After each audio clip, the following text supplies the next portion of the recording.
محترمہ ڈاکٹر آمنہ ندیم قاضی صاحبہ بہت خوبصورت بات دورانی صاحب فرما رہے تھے. یہ جو آئلی یونٹ ہے اس کا بنیادی مقصد ظاہر ہے اسلام کا, انسانیت کا یہی ہے کہ ایک بہترین نسل انسان کی آگے چلے.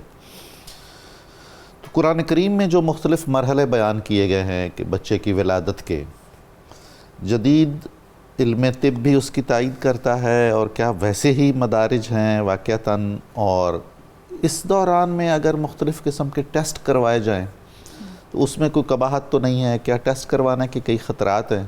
اور ایک مسئلہ جو بڑا اہم ہے, میں چاہوں گا آپ اس پر ضرور بات کریں, شادی سے پہلے اگر جوڑے مختلف قسم کے میڈیکل ٹیسٹ اپنے کروا لیں تو اس میں کوئی قباحت ہے یا اس کے کچھ فوائد ہیں؟ سر, ہم جب انسانی زندگی کی بقا کی اور نشو و نما کی بات کرتے ہیں تو ایک بہت لمبی لسٹ ہے ہمارے پاس, ایک فہرست ہے شرائط کی. درخت ہونے چاہیے کیونکہ آکسیجن بہت ضروری ہے, پانی کے بغیر زندگی کا تصور ناممکن ہے, اتنے کاربوہائیڈریٹس ہوں, ایک خاص قسم کی خوراک ہو, اتنی سردی نہ ہو, اتنی گرمی نہ ہو.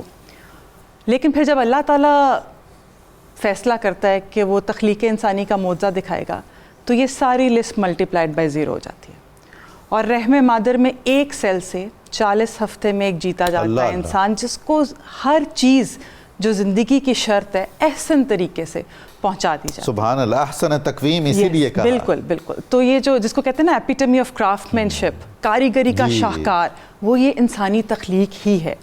اور یہ جو علم جنین کے ماہرین ہیں, جس میں کیتھ ایلمور کا بہت زیادہ نام لیا جاتا ہے, ڈاکٹر کیتھ ایلمور کا, وہ بھی یہ کہتے ہیں جو 7th سینچری میں قرآن کی جو آیات تھیں اور جو احادیث تھیں جو اس وقت ڈیوائن اور پتہ لگتا تھا کہ پتہ نہیں کہاں کا علم ہے, جب 17th سینچری میں مائکروسکوپ آیا اور اس کی دریافت ہوئی تو پتہ چلا کہ وہ چیزیں اس سے ٹیلی ہو رہی تھیں.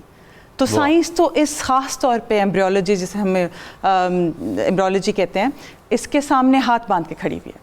سبحان اللہ. تو یہ تو سب سے جو خوبصورت شاہکار ہو سکتا ہے. آپ کہتے ہیں جی دیکھنے والوں کے لیے اللہ تعالیٰ کی نشانی ہے, تو سب سے بڑی نشانی آپ خود ہی ہیں. ایگزیکٹلی, وہ انسان خود ہی ہے. اب اس میں یہ ہے کہ یہ جو ریپروڈکشن کا عمل ہے یہ اس لیے ہے کہ جو نسل انسانی کی بقا ہے وہ اسی سے ممکن ہے کہ یہ نسل جو ہے وہ ریپروڈیوس کرے, اور اس کے ظاہر ہے اسپیشی نے چلنا ہے.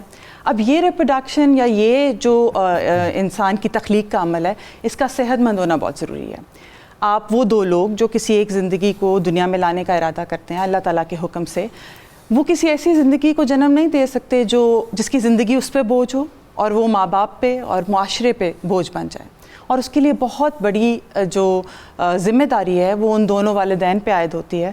اب اس میں 2 طرح کے, اب وہ بات آ جاتی ہے کہ ٹیسٹ جو کرانے بہت ضروری ہیں. آپ کہہ رہے تھے قباحت, ان کو نہ کرانے میں قباحت ہے, کیونکہ ٹیسٹ کرانا, کسی میڈیکل فیلڈ کے بندے کے پاس چلے جانا, کسی ڈاکٹر کے پاس, طبیب کے پاس چلے جانا, اس میں کوئی حد تک کی بات تو ہے نہیں ہے.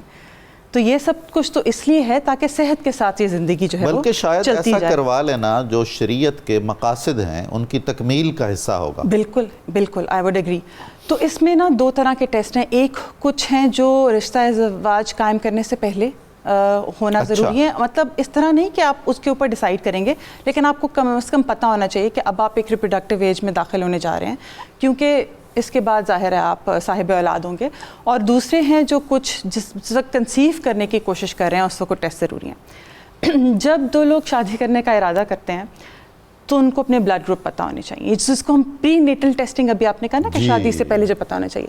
اگر دونوں پازیٹیو بلڈ گروپ ہیں تب بھی ایوری تھنگ از فائن, دونوں نیگیٹو ہیں تب بھی کوئی بہت بڑا ایشو نہیں ہے. لیکن اگر خاتون جو ہیں وہ کسی نیگیٹو بلڈ گروپ سے ہیں اور جو صاحب ہیں وہ پازیٹیو بلڈ گروپ سے ہیں, تو اس وقت یہ بات ان کے آبسٹیٹریشن کو, وہ ان کی ڈاکٹر کو پتہ ہونا بہت ضروری ہے, کیونکہ اس وقت کچھ ایسے انجیکشنز ہیں جو دوران حمل اور حمل سے پہلے بھی عورت کو لگیں گے تاکہ آنے والی جو زندگی ہے وہ صحت مند پیدا ہو. تو سب سے پہلی چیز تو بلڈ گروپ کا پتہ ہونا وہ بہت ضروری ہے. دوسری چیز, اگر جو خاتون یا مرد جو ہیں وہ کسی وائرس سے لڑ رہے ہیں, کوئی ایسی انفیکشن ہے جن کے ہے جس میں بڑے بڑے ناموں میں hepatitis B, hepatitis C, HIV جسے ہم ایڈز کہتے ہیں یا ہرپیز جسے کہتے ہیں, اس کا ٹیسٹ کرانا بہت ضروری ہے. اس کا ٹیسٹ کرانا اس لیے ضروری ہے کہ وائرس آپ کے جسم میں وہ بھی ریپروڈیوس کر رہا ہوتا ہے, تو اس کا ایک لوڈ ہوتا ہے. آپ ایک خاص لوڈ پہ نہیں چاہتے کہ آپ کنسیو کریں کیونکہ آپ اپنے پارٹنر کو بھی وہ وائرس دے دیں گے جی. اور اس کے بعد بچے تک بھی وہ منتقل ہو سکتے یہ پیچیدگیاں بڑھ جائیں گی. بالکل بڑھ جائیں گی. تو آپ ایسی دوائیاں لے کے اور علاج لے کے پہلے اس وائرل لوڈ کو کم کرتے ہیں اور اس کے بعد پھر you go on the family side. پھر تیسری ایک ٹیسٹ ہے جس کا نام ہے HbA الیکٹروفوریسس. آپ نے تھیلیسیمیا کا نام سنا ہوگا اور پاکستان میں 6 سے 7% بچے جو ہیں اس موذی بیماری کے ساتھ لڑ رہے ہیں. تو تھیلیسیمیا کا بہت چھوٹا سا ٹیسٹ ہے, جو بلڈ کا سیمپل لیں گے اور آپ HbA الیکٹروفوریسس کرا لیں گے. کسی بھی لیب سے ہو سکتا ہے یہ؟ جی سر, کسی بھی لیب سے ہو سکتا ہے. اور اس میں آپ کو پتہ لگ جائے گا کہ آپ کے اندر کوئی ایسا جین تو نہیں ہے, یہ جینیاتی موروثی بیماری ہے جس کو تھیلیسیمیا مائنر جین کہتے ہیں.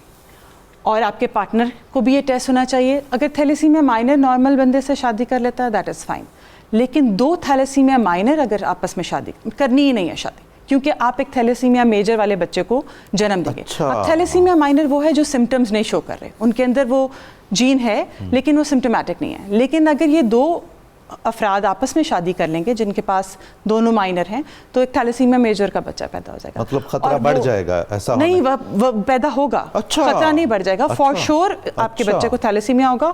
اور پھر وہ ایک بہت ہی جس کو فرسٹریٹنگ قسم کا پیرنٹس کے لیے بھی اور بچوں کے لیے بھی ہوتا ہے. اور یہ بچے یہ زندگی کے ساتھ کمپیٹیبل نہیں ہے. وہ بار بار ٹرانسفیوژنز ہوں گی اور 10, 11, 12 سال کی عمر میں وہ زندگی سے ہاتھ دھو دے گا. اللہ اللہ. تو یہ چھوٹا سا ٹیسٹ ہے. اس کے بعد فرٹیلیٹی کے ٹیسٹ جو معاشرے میں لگتا ہے کہ پتہ نہیں ہمارے اوپر کوئی داغ ڈال دیا گیا ہے, لیکن ایک سیمن انالیسس مرد اگر کرا لیتا ہے اور عورت اپنا ایک الٹرا ساؤنڈ کرا کے دیکھ لیتی ہے. اولاد ہر بندے کا حق ہے اور آپ کے پارٹنر کا بھی حق ہے کہ اس کو اولاد ملے. تو آپ اس بارے میں بھی دیکھ لیں اور اس کی بھی دوائیاں اگر آپ کو لگتا ہے کہ کوئی پرابلم ہے آپ کو مستند ڈاکٹر آپ کو بتائیں گے کہ اس کو کیسے ٹھیک کرنا ہے.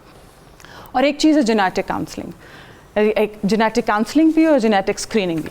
اب یہ جو موروثی یا جینیاتی امراض ہیں جن کی ہم بات کرتے ہیں, اس میں کچھ رسک فیکٹرز یہ ہیں کہ ایک تو یہ کہ جب پہلا حمل ہوتا ہے تو خاتون کی عمر 35 سال سے زیادہ ہو یا مرد کی عمر 45 سال سے زیادہ ہو یا کزن میرج ہو. اور یہ میں اس پر بات کرنا چاہ رہا ہوں کیونکہ ہر ڈاکٹر اب یہ کہنے لگا ہے کہ کزنز میرج نہ کریں. اچھا سر, بات یہ ہے کہ اگر خاندان میں ایسی کوئی بیماری ہے جو جینیاتی طور پہ منتقل ہو رہی ہے تو پھر آپ رسک بڑھانے کے لیے بالکل بھی ایک دوسرے کے آپس میں شادیاں نہیں کریں. خطرہ بڑھ جائے گا, خطرہ ملٹی پلائی ہو جائے گا, صرف بڑھے گا نہیں. اور دوسری بات ہے وہ جو آپ کہہ رہے ہیں نا کہ ہر ڈاکٹر یہ کہہ رہے ہیں, سر کزنز آپ پہ حلال کر دیے گئے ہیں. جی, آپ کے اوپر پابندی نہیں لگائی گئی کہ آپ نے انہی سے شادی کرنی. وہ جو اپنے خاندان بڑے کرنے ہیں وہ زیادہ بچے پیدا کر کے نہیں, 2 خاندانوں کو جوڑ کے بھی بڑا کیا جا سکتا ہے. تو آپ جینیٹک ٹیسٹنگ کرائیں.